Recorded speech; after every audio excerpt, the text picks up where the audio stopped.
अस्सलाम वालेकुम मेरे भाइयों। मैं शाहजहान आपको दिल की अथाह गहराइयों से सलाम पेश करता हूँ और उम्मीद करता हूँ कि आप लोग अल्लाह के करम फजल से ठीक होंगे। मैं एक गंदम की फसल में मौजूद हूँ। ये मेरी अपनी फसल है अल्हम्दुलिल्लाह। ये अब गोब की हालत में है। गोब से आप लोग वाकिफ़ हैं। जब इसका सिट्टा निकलने ही वाला होता है तो उसको गोब की हालत बोलते हैं। तो आज मैं पोटाश के बारे में आप लोगों से डिस्कस करूंगा। पोटाश का इस्तेमाल 2 वक्त किया जाता है। पहली स्टेज तो वो होती है जब हम ज़मीन की तैयारी करते हैं, तो तैयारी के दौरान हम पोटाश डाल देते हैं। अगर किसी बंदे ने पोटाश डाल दी है ज़मीन की तैयारी के दौरान फिर तो ठीक है।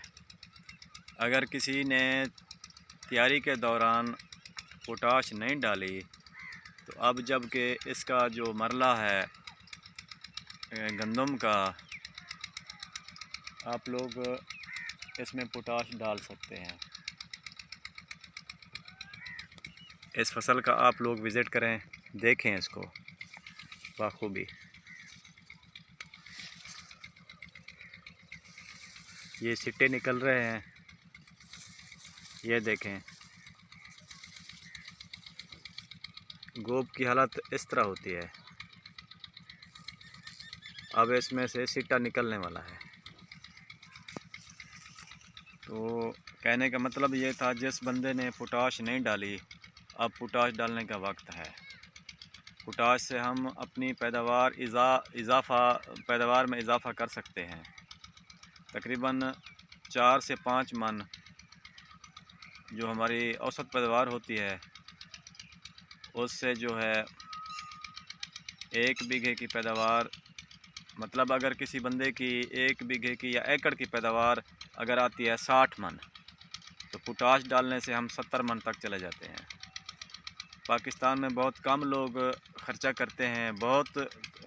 मतलब बहुत ही कम खर्चा किया जाता है फसलों पर। वरना गंदम की जो फसल है, अगर हम इस पे मेहनत करें तो गंदम से हम बहुत ही ज़्यादा मिक़दार में दाने हासिल कर सकते हैं।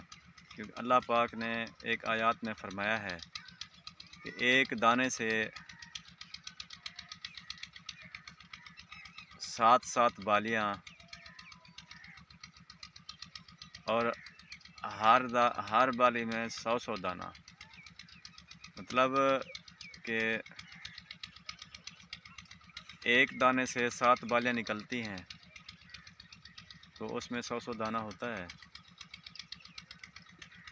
तो ये पैदावार तो बहुत ज़्यादा है। अगर इसको इकट्ठा किया जाए तो ये बहुत ज़्यादा मिक़दार में पैदावार बनती है। हम लोग बहुत ही पीछे हैं। हम लोग क्योंकि मेहनत कम करते हैं, ख़र्चा भी कम करते हैं। तो ये जो फसल है अब इस स्टेज पर पहुंच चुकी है कि इसमें पोटाश डाली जाए। मैं भी पोटाश डालने वाला हूं, आप भी इंशाल्लाह पोटाश डालें। अगर मेरी वीडियो आपको अच्छी लगे तो लाइक करें, कमेंट करें और दूसरे किसान फार्मर जो हैं उनको भी सेंड करें। अपने भाई को दुआओं में याद रखिएगा। पाकिस्तान जिंदाबाद।